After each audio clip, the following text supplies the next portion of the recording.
Hello students, दीप दृष्टि academy and digital smart classes में आपका स्वागत है। मैं डीके मंडल और मैं आप लोग को फिजिक्स पढ़ाऊंगा। फिजिक्स पढ़ने से पहले हम उसके बारे में जानेंगे कि फिजिक्स होता क्या है। फिजिक्स होता क्या है? तो प्यारे स्टूडेंट्स, मैं चाहता हूं कि आप लोग को 12th क्लास की फिजिक्स स्टार्ट करने से पहले मैं उसके बारे में आप लोग को कुछ बता दूं। ओके? तो जैसा कि आप लोग जानते होंगे कि हमारे ब्रह्मांड में जितनी भी घटनाएं हो रही है, चाहे लौकिक हो या अलौकिक हो, जिस प्रकार की घटनाएं हो रही है वो सभी फिजिक्स के अंतर्गत आते हैं। ऐसे हम कह सकते हैं कि every time and every place जो भी हम काम करते हैं वहाँ कहीं न कहीं एक फिजिक्स का योगदान होता है। जैसे कि बच्चों हम लोग ये जानेंगे कि ब्रह्मांड में जो भी घटनाएं हो रही है, जैसे कि अगर आप लोग एक स्थान से दूसरे स्थान तक जाते हैं तो वहाँ कहीं न कहीं कुछ फिजिक्स का योगदान होता है, जिसकी वजह से तुम एक स्थान से दूसरे स्थान पर पहुँच पाते हो। ओके? तो फिजिक्स में अध्ययन करने के लिए दो भागों में फिजिक्स को बांटा गया है, जिसको हम लोग जो दो भाग में बांटा गया है, पहले भाग में माइक्रोस्कोप के रिलेटेड अध्ययन करनी है जिसको आस्फुल कहते हैं, और दूसरे माइक्रोस्कोपिक स्टडी करनी होती है जिसे हम माइक्रोस्कोपिक कहते हैं।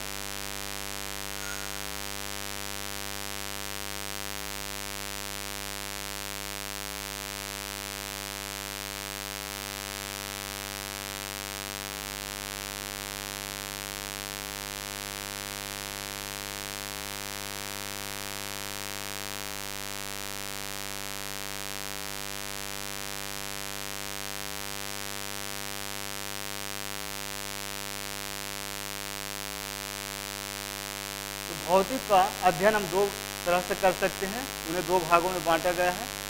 पहला है स्थूल, जिसको हम लोग कहते हैं माइक्रोस्कोपिक।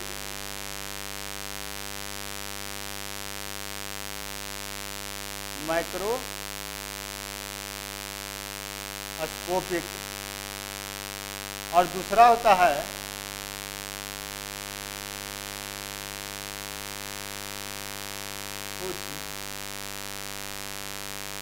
माइक्रोस्कोपिक।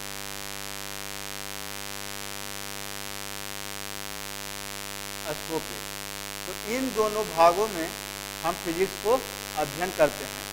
अच्छा, स्थूल में क्या होता है? स्थूल मतलब माइक्रोस्कोपिक कहने का मतलब हुआ इसमें हम बड़े भाग को लेकर, जैसे कि 10⁻⁻⁶, इसमें जितना भी अध्ययन करेंगे वो जो कण होगी, वो जो पदार्थ होगी, वो हमेशा 10⁻⁻6 से ग्रेटर होनी चाहिए, तभी हम स्थूल भाग में हम फिजिक्स को अध्ययन कर सकते हैं। जैसे कि इसमें पढ़ेंगे हम लोग प्रकाशिकी के बारे में,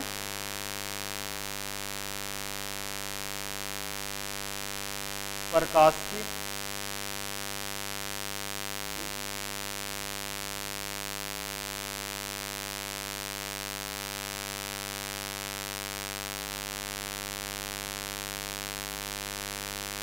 गतीय आवेश। तो ऐसे ऐसे बहुत सारे अध्ययन करेंगे हम स्थूल माइक्रोस्कोपिक भाग में। तो जैसा कि देखो कि प्रकाशिकी में हम लोग अध्ययन करने से पहले उसके बारे में समझ लेते हैं कि इसमें जितने भी आप पृथ्वी पर घटनाएं हो रही, जैसे कि प्रकाश एक माध्यम से दूसरे माध्यम में आ रहे हैं, तो वहाँ एक माध्यम से दूसरे माध्यम में आने के लिए हम जो अध्ययन करेंगे उसके बारे में वो फिजिक्स के अंतर्गत करेंगे। जैसे कि सूर्य से 7 किरणें निकलती हैं, अब उन 7 किरणों को पृथ्वी तक आने में कुछ न कुछ टाइम लगती है और वो कई माध्यम से पृथ्वी तक पहुंच पाते हैं। तो वो सब हम जो अध्ययन करेंगे वो माइक्रो यानी कि स्थूल भाग में अध्ययन करेंगे। ठीक, अब जैसे आपके घरों में करंट प्रवाह होती है टीवी चलाने के लिए, पंखा चलाने के लिए। तो A7 में हम क्या करेंगे, यहाँ देखेंगे कि माइक्रोस्कोपिक भाग में वो सब आ रही है। ठीक, वो सब कहाँ अध्ययन करेंगे, माइक्रोस्कोपिक। सूक्ष्म में हम अध्ययन करेंगे, इसमें करेंगे एटम, परमाणु कहते हैं जिसको,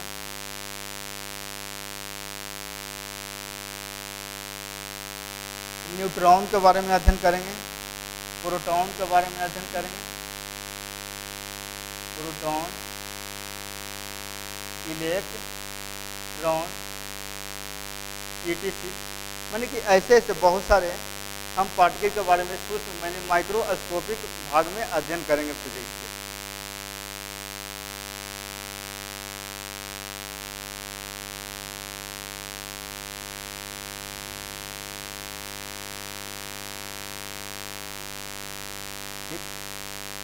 तो यहाँ पर हम देखेंगे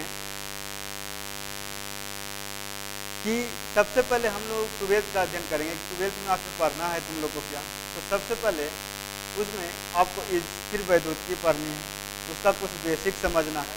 ठीक, तो इसे नोट कर लें और मैं इसको आगे बताऊंगा कि क्या क्या होता है। और एक बात बता दूं आप लोग को कि जो फिजिक्स में हम लोग जैसे कि तारों का टिमटिमाना होता है, तो वो हम फिजिक्स के अंतर्गत करते हैं। उससे क्या होता है कि जितने भी ब्रह्मांड में जो भी घटनाएं हो रही है उसमें तारों का टिमटिमाना भी होता है। तो इस सब के बारे में हम अध्ययन करेंगे।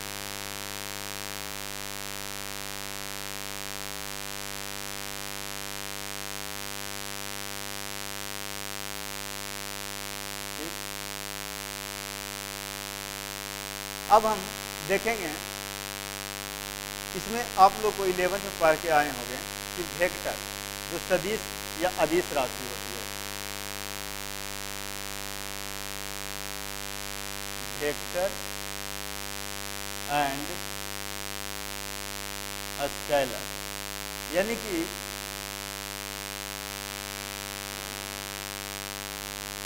सदिश और अदिश। ये होता क्या है, सदिश और अदिश होता क्या है, आप लोग ने 11th में पढ़े होंगे, या तो जो 9th में भी दिए हुए हैं आपके क्लास में, कुछ बेसिक हिसाब बताए हुए हैं। तो यहाँ हम लोग पढ़ेंगे कि सदिश क्या होता है। तो आप लोग देख रहे हैं कि नाम से ही प्रसिद्ध है सदिश राशि, यानी कि जिसमें दिशा और परिमाण दोनों हो उसे सदिश राशि कहते हैं। अदिश में क्या होगा, इसमें केवल परिमाण होगी, केवल परिमाण होगी। जैसे कि इसमें दोनों होगा,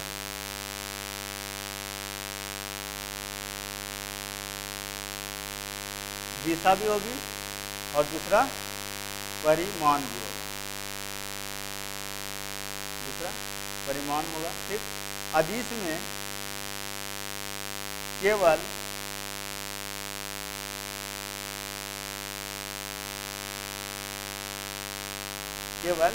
परिमाण होती है, अदिश राशि में केवल परिमाण होती है। अब मैं समझूंगा कि सदिश राशि होती क्या है। जैसा कि आप लोग को बोला जाए कि आपको 2 किलोमीटर पश्चिम की ओर जाना है, तो क्या करेंगे, आप लोग 2 किलोमीटर पश्चिम की ओर जाएंगे क्या, तो उसमें जो 2 किलोमीटर हो गई, 2 किलोमीटर हो गई, वो क्या हो गई, परिमाण हो गई। और पश्चिम दिशा की होगी, क्या हो गई, दिशा बता रही है। अब इसमें जैसे 2 किलोमीटर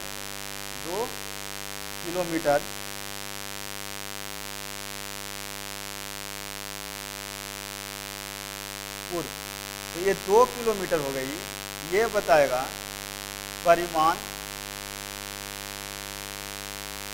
ठीक, और ये बताएगी दिशा। ठीक, तो 2 किलोमीटर क्या हो गई, परिमाण, और पूर्व जो हो गई वो दिशा हो गई। तो कैसी राशि हो गई, 2 किलोमीटर पूर्व की ओर, ये एक सदिश राशि हो गया, सदिश राशि हो गया।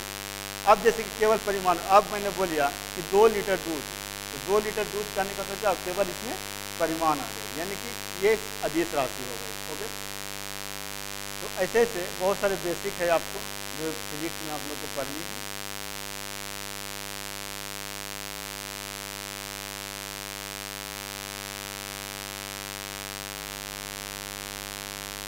अब आप लोगों ने पढ़ा होगा कि जो फ्रीज जो 7 रंग जो सूर्य से निकलती है वो पृथ्वी तक जब पहुंचती है तो वो किस रंग में या किस कलर में हमारे आंखों तक आती है। ठीक, तो याद रखना कि कोई अगर पूछे कि सूर्य से जो परिमाणित कलर निकलती है वो उसकी कलर श्वेत होती है। ठीक, इसे हम लोग प्रिज्म से देखे होंगे। यहाँ पर सूर्य होता था, ठीक, और यहाँ कोई प्रिज्म रखी होती थी, यहाँ कोई प्रिज्म रखी होती थी और यहाँ से कलर आती थी और यहाँ एक पर्दा रखी होती थी जहाँ पर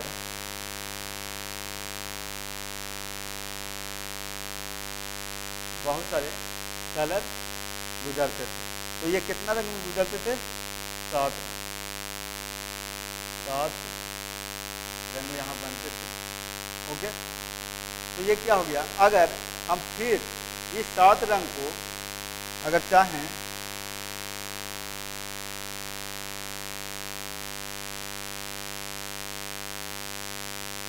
यहाँ से गुजारने के बाद हम लोग देखते थे कि ये फिर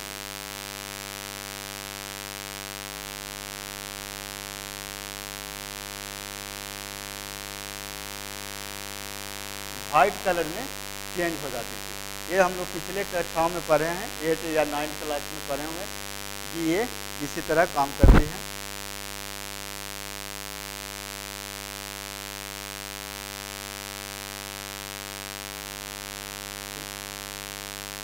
अब हम कुछ बेसिक पढ़ लेते हैं कि आवेश के बारे में। ठीक, अब कोई पूछेगा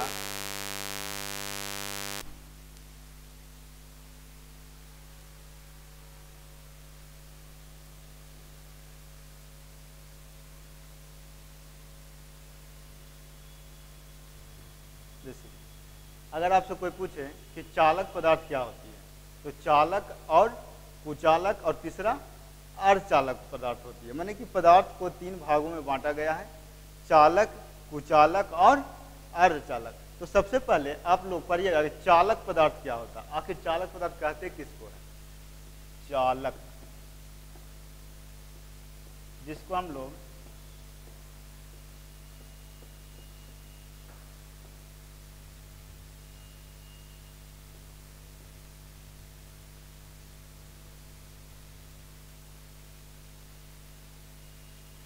चालक यानी कंडक्टर पदार्थ क्या होता है। तो चालक पदार्थों में बच्चों ये होता है कि इससे जो प्रवाहित होती है इलेक्ट्रॉन या हीट वो आसानी से प्रवाह हो जाती है। माने कि चालक पदार्थ वैसा पदार्थ होता है जिसमें से ऊष्मा की प्रवाह आसानी से हो जाए। यानी कि फिजिक्स के बारे में अगर कहें 12th क्लास में, तो चालक पदार्थ में जो फ्री इलेक्ट्रॉन होती है, number of electron, free electron होगी वो सबसे ज़्यादा होगी। ठीक, मतलब कि जैसे कि मैं आप लोग समझा दूं कि चालक जैसे कोई एक यहाँ चालक पदार्थ है, ठीक, तो इसमें क्या होगा? इसमें नंबर ऑफ फ्री इलेक्ट्रॉन बहुत सारा होगा, इसमें नंबर ऑफ फ्री इलेक्ट्रॉन बहुत होगी। ठीक, और ये हमेशा मूव करते इधर इधर और इधर। ठीक, तो अगर फिजिक्स पूछा जाए कि चालक पदार्थ क्या होता है तो आसानी से हम लोग बोलेंगे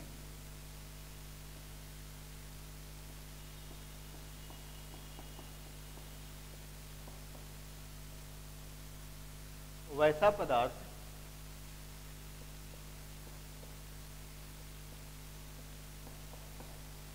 जिनसे ऊष्मा की प्रवाह या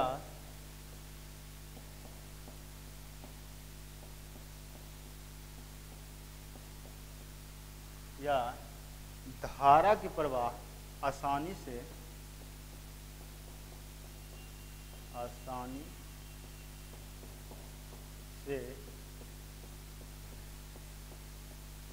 हो जाए तो ऐसे पदार्थ को हम लोग चालक पदार्थ कहते हैं। जैसे कि कोई भी, जैसे कि लोहा हो जाता है, तांबा हो जाता है, एल्युमिनियम हो जाती है, मानव शरीर हो जाती है। तो ये सब क्या है, एक चालक पदार्थ होता है। ठीक, और मैं बता दूं कि इसमें नंबर ऑफ फ्री इलेक्ट्रॉन यानी कि मुक्त इलेक्ट्रॉन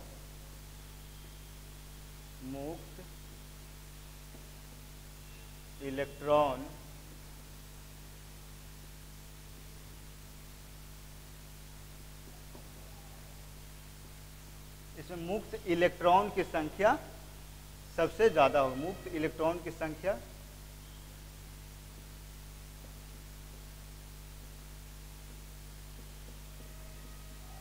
अधिक होती है, इसमें मुक्त इलेक्ट्रॉनों की संख्या सबसे अधिक होगी, तभी हम इस पदार्थ को चालक पदार्थ कहेंगे।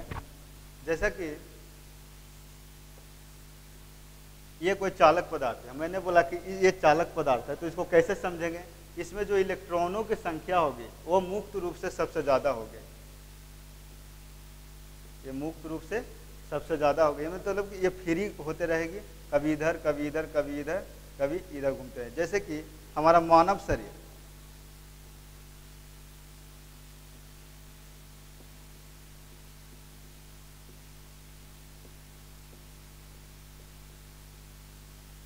ये जो मानव शरीर है हमारा चालक पदार्थ होता है। इसमें से हम लोग जैसे ही करंट को टच करते हैं वैसे ही हमारे शरीर से धारा का प्रवाह होने लगती है, तो हम कहते हैं कि हम एक चालक पदार्थ है। और जैसे कि जो पीने वाली पानी लायक नहीं, जो गंदा पानी है, वो सब चालक पदार्थ में आते हैं।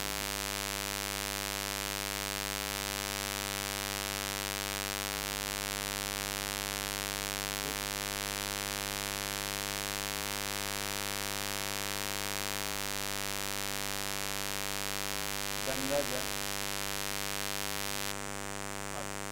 ये सब चालक पदार्थ में आते हैं। जैसे कि अब जो लोहा हो जाती है, सोना हो जाती है और तांबा हो जाती है, तो ये सब चालक पदार्थ के अंतर्गत आता है। ठीक,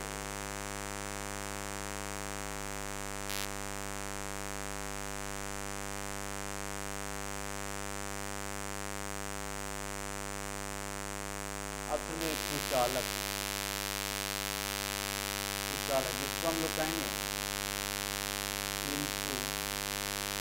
इंसुलेटर। ये क्या होता है? कुचालक पदार्थ क्या होता है? तो वैसा पदार्थ जिसमें से ऊष्मा की प्रवाह आसानी से न हो, तो वैसे पदार्थ को हम लोग कुचालक पदार्थ कहते हैं। ठीक, तो वैसे पदार्थ को हम लोग कुचालक, जिसमें से ऊष्मा का प्रवाह न हो। जैसे कि हम लोग देखें यहाँ पर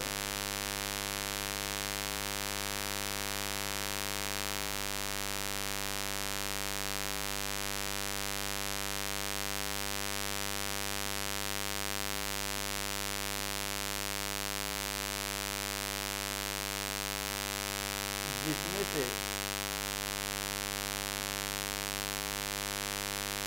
धारा का प्रवाह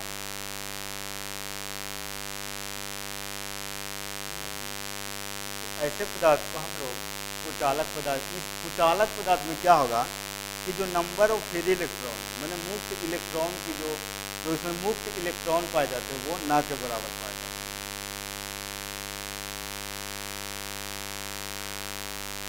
इसमें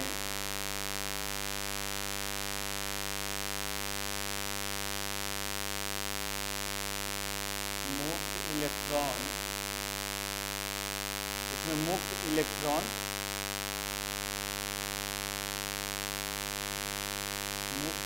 उपस्थित, मुक्त उपस्थित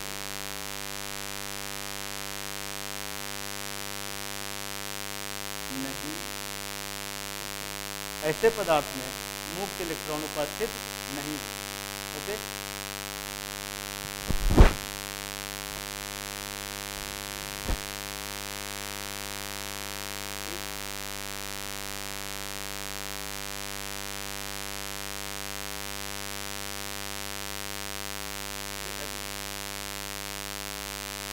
जैसे प्लास्टिक हो जाती है और लकड़ी हो जाती है, इसमें क्या होता है? कुचालक पदार्थ। उदाहरण में देखो, लकड़ी, लकड़ी हो गई, प्लास्टिक,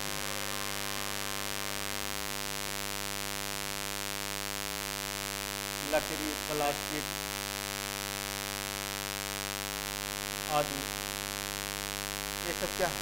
एक कुचालक पदार्थ है। ठीक। अच्छा, आग चालक पदार्थ क्या होता है? जिसमें आग चालक पदार्थ होती है वो क्या होता है? तीसरा है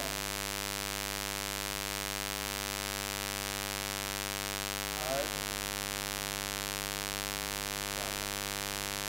ये क्या होता है? अर्ध चालक।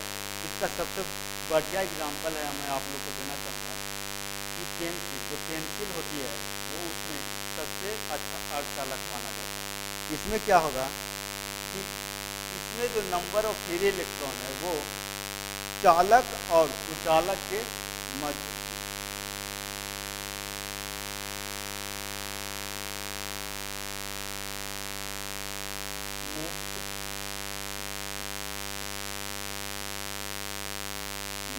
इलेक्ट्रॉन हमेशा चालक और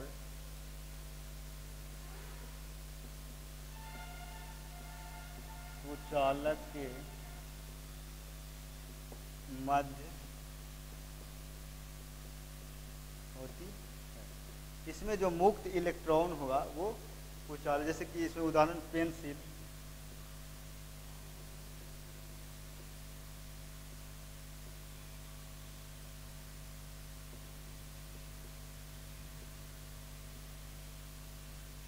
पेंसिल जो होती है वो अर्धचालक माना गया उस पदार्थ को।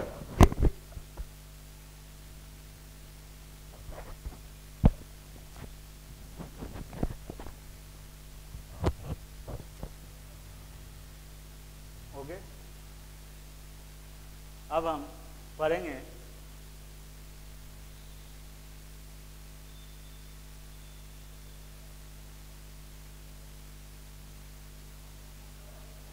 जैसे कि इसमें ये तो कुचालक अर्धचालक हो गई।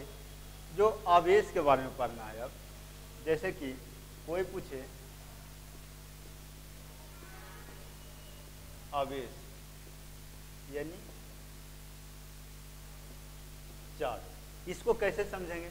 इसे समझने के लिए हम कोई चालक पदार्थ लेते हैं, क्योंकि चालक पदार्थ में ही जो भी नंबर ऑफ इलेक्ट्रॉन यानी मुक्त इलेक्ट्रॉन की संख्या होगी या फिर उसे जो फ्लो हो रही है उस चालक पदार्थ से, उसमें देखेंगे कि कैसे फ्लो हो रही है और किस रूप में, उसको कितना टाइम लगता है, ये सब हम चालक पदार्थ में देखेंगे, ना कि कुचालक पदार्थ में। कुचालक पदार्थ में तो मुक्त इलेक्ट्रॉन की संख्या होगी नहीं, जिसके कारण हम उसके बारे में अध्ययन नहीं करेंगे। यानी कि स्थिर वैद्युतिकी में जितना भी अध्ययन करेंगे वो सब के सब किस में होगी? उस सब का अध्ययन हम आवेश के थ्रू करेंगे।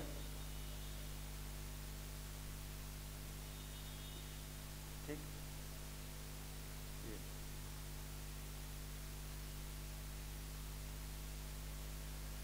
जैसा कि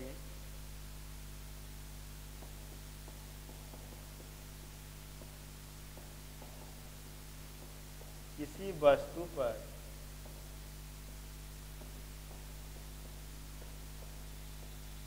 कुल आवेश, किसी वस्तु पर कुल आवेश निकालनी है तो उसके लिए जो सबसे पहला आपको सूत्र होता है एक Q बराबर प्लस माइनस एन, Q बराबर प्लस माइनस एन। ये क्या होता है कि कोई वस्तु है, मान लो यहाँ पर कोई वस्तु है जिसपे मैंने बोला कि इस पर 2 इलेक्ट्रॉन है, इस पर 2 इलेक्ट्रॉन है, तो बताएं कि इस पर कुल आवेश यानी Q बराबर क्या होगा? तो यहाँ पर मान रख दीजिए, आ जाएगा। देखिए E बराबर जो हमारा होता है वो हमेशा कांस्टेंट होता है, यानी कि 1.6 इंटू 10 टू पावर -90। ठीक, ये हमेशा कांस्टेंट होगा। इससे आप